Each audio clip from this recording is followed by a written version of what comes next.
Hello, I'm Doran Ellen Beldotan in Nצבת.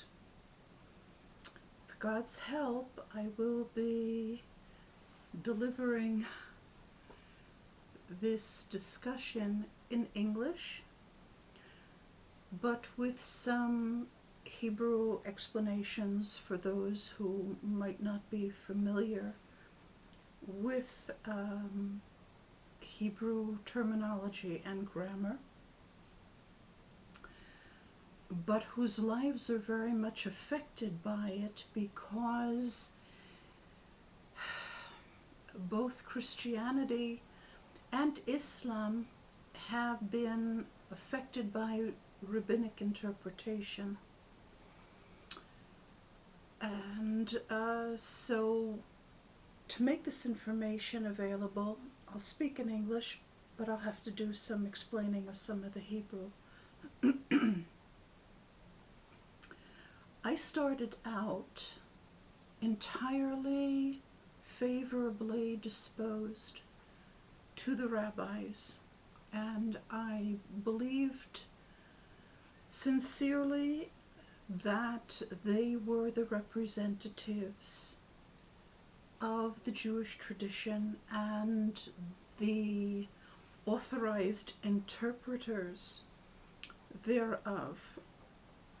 I studied under classical rabbinic interpretation for many, many years. I don't even remember how many years. So it's not that I was a self-hating Jew.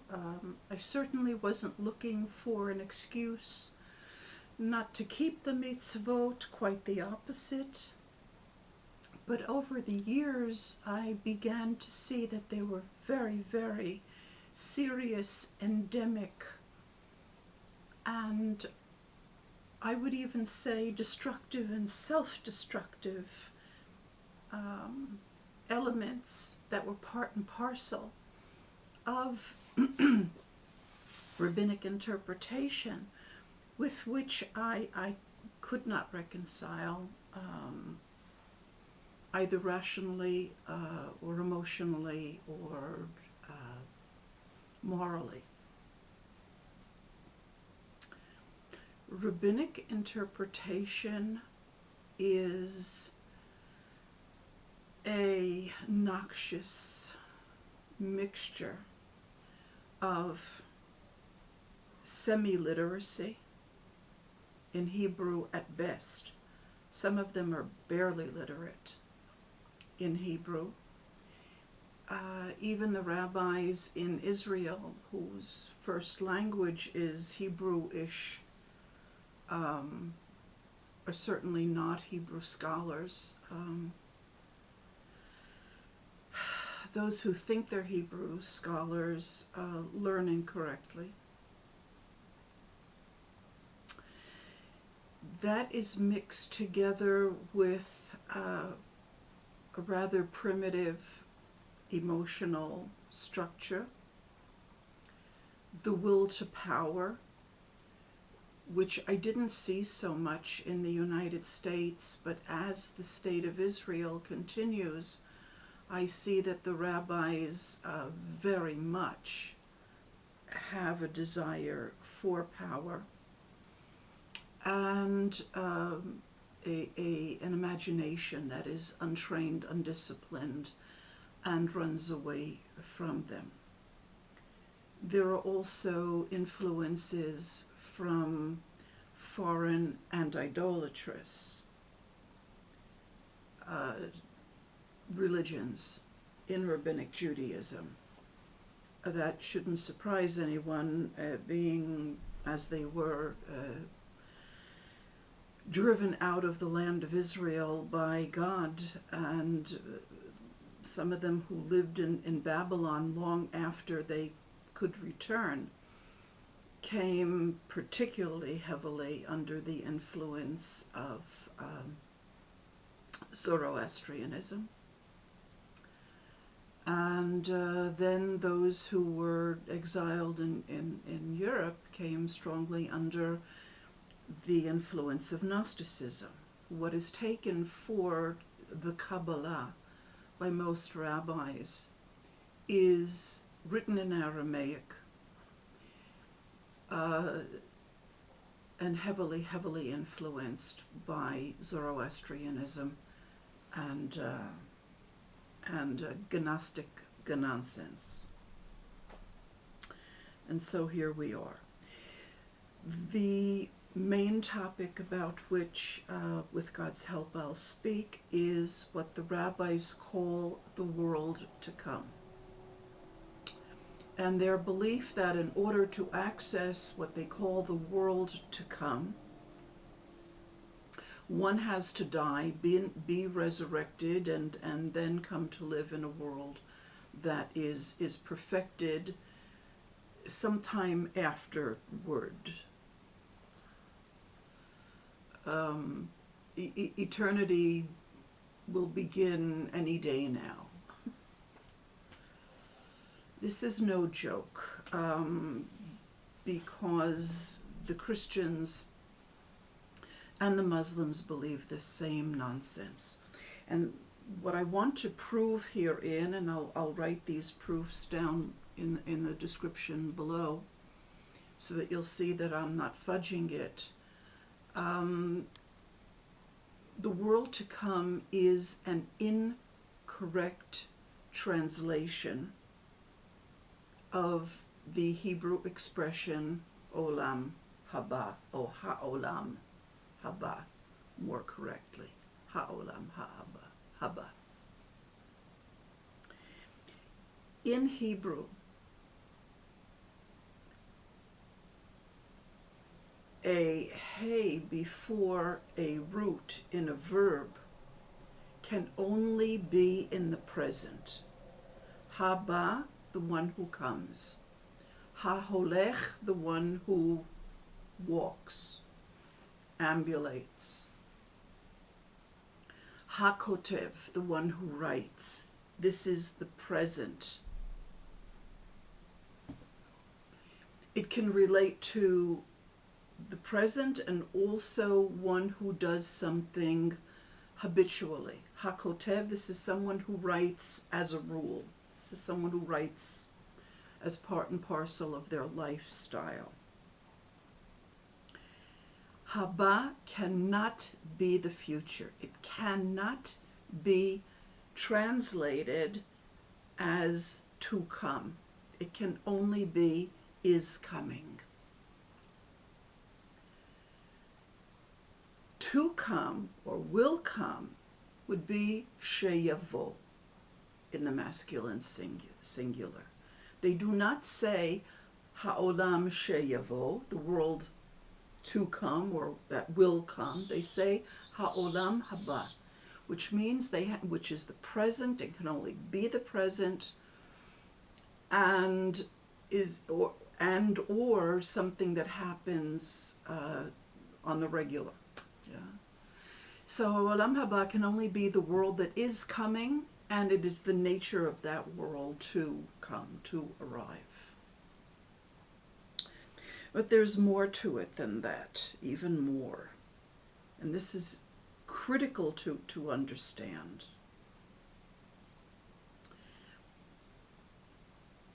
When we have the expression Olam Haba, the letters Hey equaling 5, and Bet equaling 2, and Aleph equaling 1 together are 8. In other words, Haba is another way of writing the letter Chet in Hebrew, which equals 8. Now there is a punctuation mark that is called Cholam.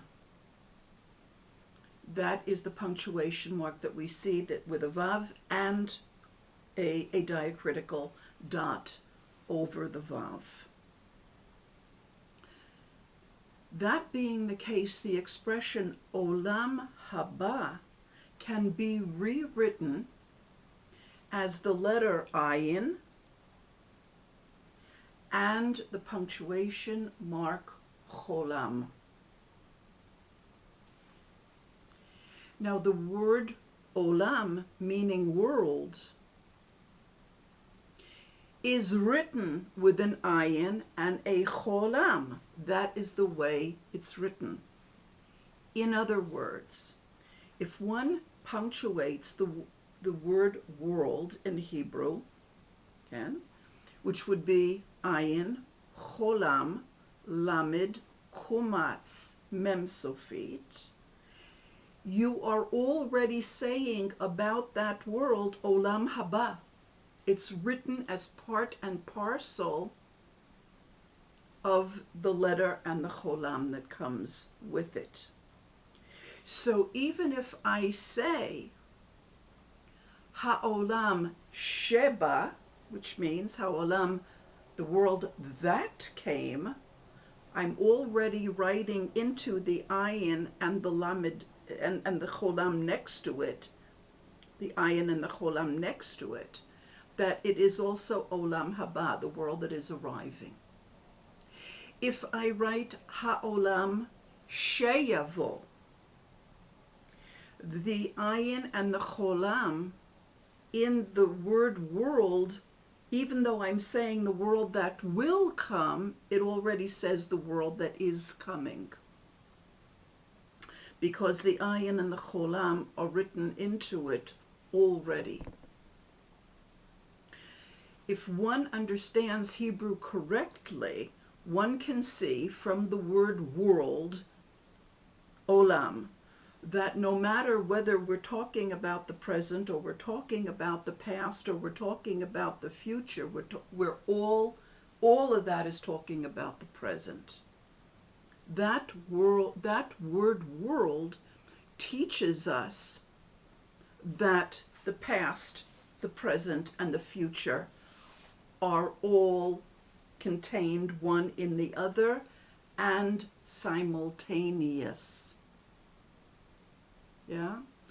The scientists are starting to catch on to that now, but the Hebrew has already described that to us, has already taught that to us, has already taught us how to cognate such that we can actually make that happen.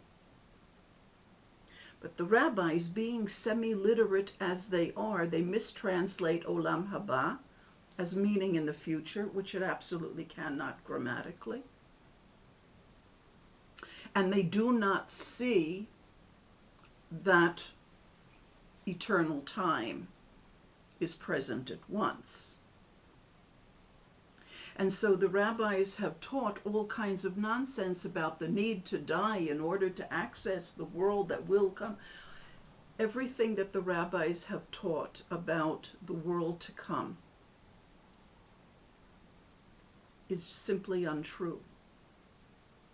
Simply untrue. And it makes people think that they have to die in order to access that, which to my mind is atrocious. Boker tov, the old grammarian, is up.